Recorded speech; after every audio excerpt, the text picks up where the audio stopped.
Well, it's that time again, time to name the 10 best movies of the year, at least the way I see it.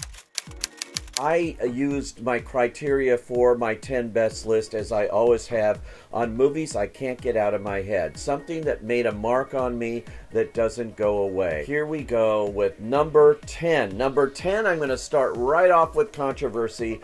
The most audacious movie of the year came from director, writer, Darren Aronofsky with Mother. Yes, Mother, a movie some people absolutely hated. It got an F cinema score when it opened, and still caused lots of discussion among people about what they had seen on screen.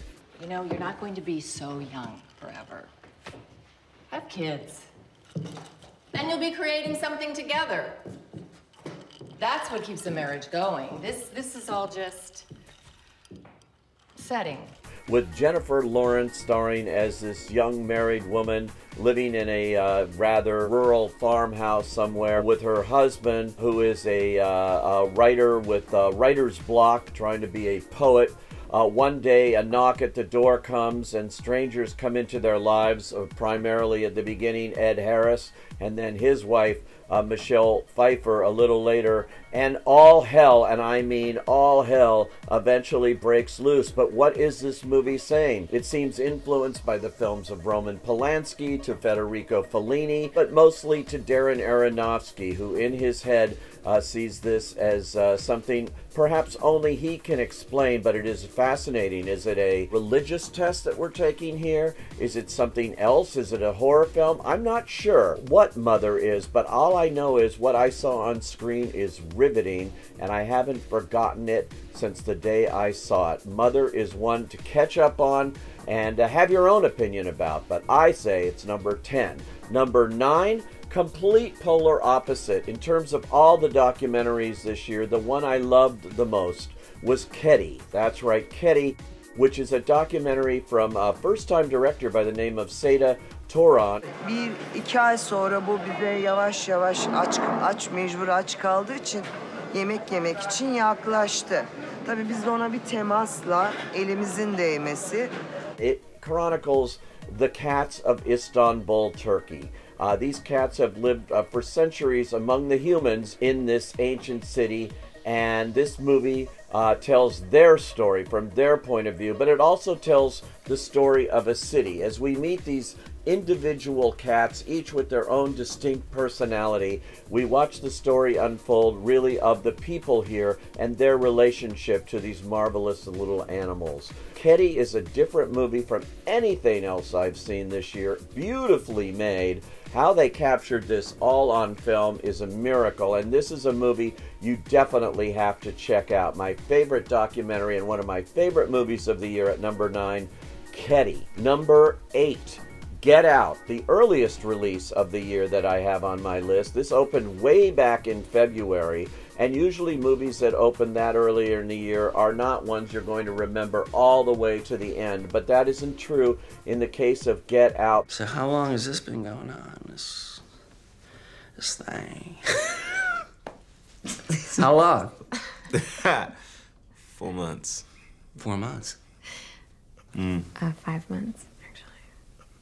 She's right. I'm wrong. Attaboy. Better get used to saying that. This is another audacious film. It marks the directorial debut of Jordan Peele, of Key and Peele, and he also wrote it, and it's hard to define, which is why I put it on this list.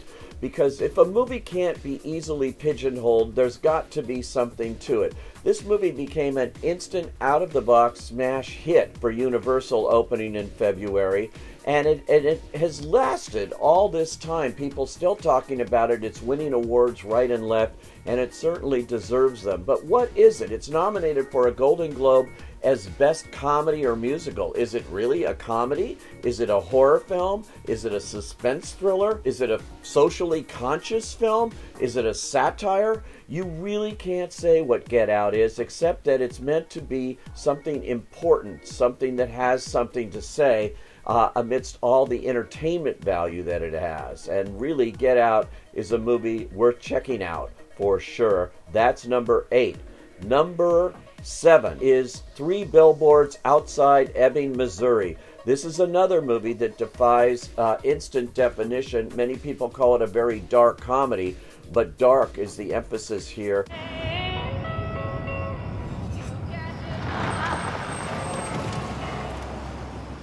Hey, you. What the hell is this? Advertising, I guess. I could arrest you right now if I wanted to. Before you do that, how about you go have yourself a look at that first billboard over there? It is a movie for these times, certainly for this year, when particularly there is a lot of outrage from females.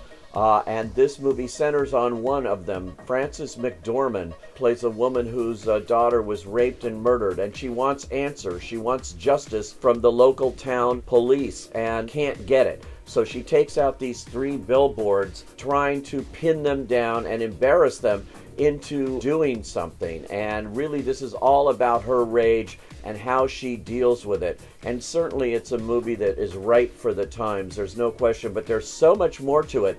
And it's shades of gray, too, about these characters in it. Sam Rockwell plays a racist type deputy here. He is reprehensible until we see him slowly change. The Frances McDormand character might go the other direction. People aren't always what they seem, and their methods and what they do aren't always the right thing as at the time. But this is a movie definitely different than anything else, and worth seeing from writer-director Martin McDonagh. It's a real winner.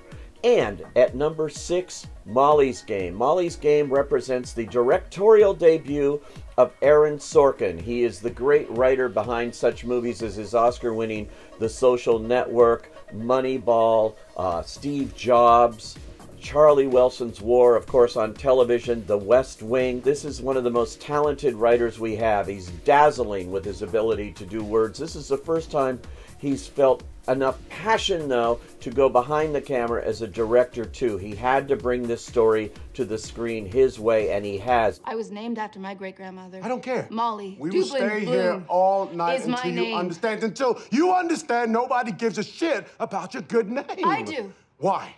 Because... Why?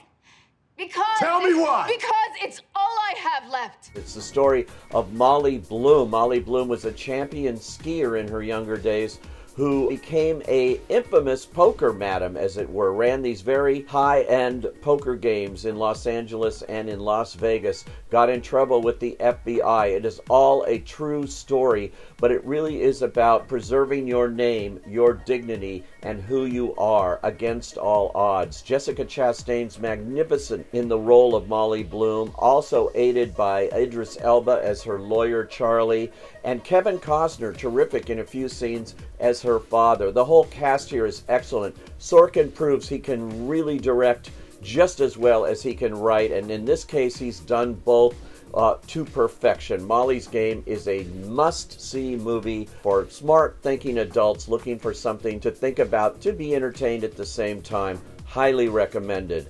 That is numbers 10 through 6. On Friday I will be back with numbers 5 through 1. What will be the year's best picture, in my opinion?